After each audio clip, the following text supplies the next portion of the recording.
Canada की government का बहुत शुक्रिया कि इन्होंने पाकिस्तानियों पर ट्रस्ट करते हुए पाकिस्तानियों के लिए वीज़ा प्रोसेस को बहुत आसान कर दिया गया है।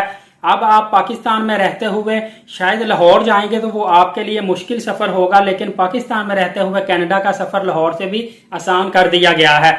असल में हुआ क्या था कि चंद साल पहले सिक्योरिटी वजूहात की बिना पर और बहुत से पाकिस्तानी जो थे वो फेक डॉक्यूमेंट केस में लगाना शुरू कर देते थे और गलत बयानी करते थे, मिसलीड करते थे। इसी वजह से कैनेडियन गवर्नमेंट जो है, इनका इस्लामाबाद में जो ऑफिस था वो यहाँ से शिफ्ट कर दिया गया था यूएई अबू धाबी में। उसके बाद बहुत बड़ी तादाद में जो पाकिस्तानी थे इन्होंने दरखास्तें दी थी कि कनाडा के लिए पूरे खित्ते में, एशिया के पूरे खित्ते में सिर्फ हमारे लिए 2.25 साल का प्रोसेस कर दिया गया था।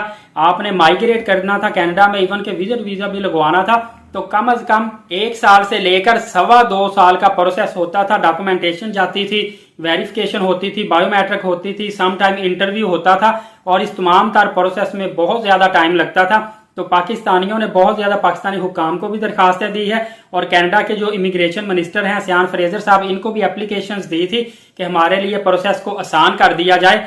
तो पाकिस्तानियों पर एतमाद करते हुए और पाकिस्तानी रेपुटेशन को बेहतर समझते हुए इन्होंने पाकिस्तान पे भरपूर एतमाद किया है।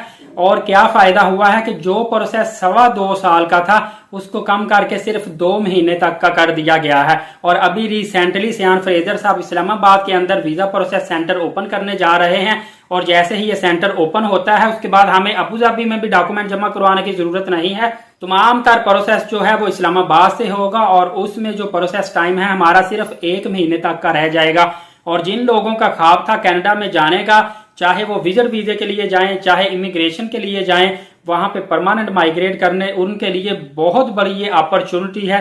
और यकीन जानिए कि बहुत बड़ी तादाद में जो मेरे दोस्त हैं वो विजिट वीजे पर स्पेशली कनाडा में मूव भी कर चुके हुए हैं, क्योंकि उनको पता है कि कनाडा में बहुत ज्यादा प्रोग्राम्स जारी हैं जिन प्रोग्राम के तहत वो आसानी के साथ वहां पे विजिट वीजे पे जाकर जॉब हासिल कर सकते हैं। और इसके साथ साथ 2025 तक के लिए कनाडा की गवर्नमेंट ने अभी से वीजे जारी कर दिए हैं और उन्होंने कहा कि हमने 5 लाख लोगों को वीजे जारी करने हैं 2025 तक। तो ये एक बहुत बड़ा फिगर है। इसमें पाकिस्तान, इंडिया, बांग्लादेश और नेपाल का भी कोटा है।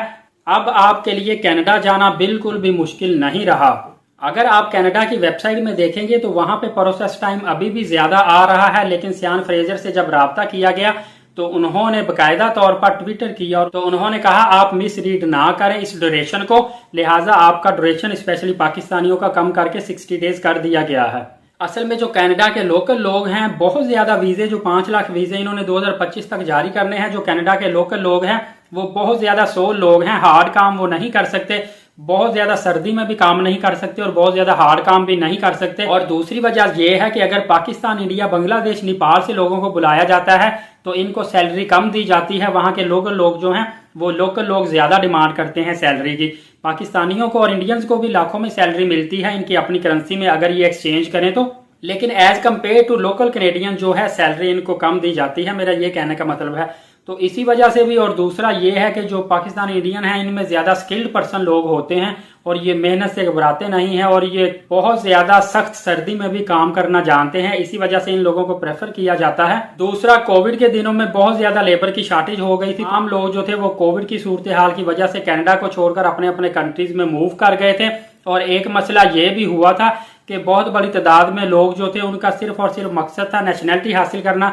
जैसे ही उनको कैनेडियन नेशनैलिटी मिली है वो फौरी तौर पर कनाडा से पासपोर्ट लेकर किसी और कंट्री में, ऑस्ट्रेलिया, न्यूजीलैंड में या अमेरिका, यूके में मूव कर गए थे, जिसकी वजह से यहाँ पे लेबर शॉर्टेज भी बहुत ज्यादा हुई है। और अब कनाडा को बड़ी तादाद में वीजे भी जारी करना पड़ रहे हैं, प्रोसेस को भी आसान कर दिया गया है और हर साल ये नए से नए प्रोग्राम भी जारी कर रही है, जिनमें पीएनपी प्रोग्राम है और न्यू क्रिटिकल ब्रंसविक प्रोग्राम भी है। इस पे डिटेल से मैंने वीडियो बनाई हुई है कैसे वीजा हासिल करना है। अभी मैं शॉर्ट में आपको बताऊं तो आपने किसी भी किस्म का कोई जॉब का, स्किल का वीजा हासिल करना है तो कनाडा की ऑफिशियल जो वेबसाइट है ca.canada या कनाडा जॉब बैंक, इन वेबसाइट पे आप चले जाएं या गूगल में जाके कनाडा की ऑफिशियल वेबसाइट को आप सर्च करेंगे तो आ जाएगी। वहां पे आपको वैलिड कंपनीज, वेरीफाइड कंपनीज मिल जाएंगी जिसके तहत आप यहाँ पे बैठे हुए ही अपने कंट्री में वीजा हासिल कर सकते हैं। या पाकिस्तानियों के लिए जो आसान प्रोसेस है वो यही है कि अब आप 2 माह के अंदर अंदर विजिट वीजा लगवाएं। 185 कैनेडियन डॉलर का आपको विजिट वीजा मिल जाएगा। उस पर जाकर आप कनाडा में डायरेक्टली एम्प्लॉयर्स को मिलें, डायरेक्टली कंपनीज को मिलें या रिक्रूटमेंट कंपनीज में अपने रिज्यूमे जमा करवाएं और वहां से आप एक अच्छी अपॉर्चुनिटी हासिल करें। मजीद किसी भी किस्म की लेटेस्ट अपडेट आती है तो मैं सबसे पहले इंशाल्लाह इस चैनल के तवज्जुह से आप तक पहुंचाऊंगा। लिहाजा नए व्यूवर जो है चैनल को सब्सक्राइब कर लें, वीडियो को लाइक करें, शेयर करें और इजाजत दीजिए। इंशाल्लाह मिलते हैं अगली video. Elite Saqib YouTube channel और फेसबुक पेज के साथ हाफिज साकिब को इजाजत दे। बहुत शुक्रिया। अल्लाह हाफिज।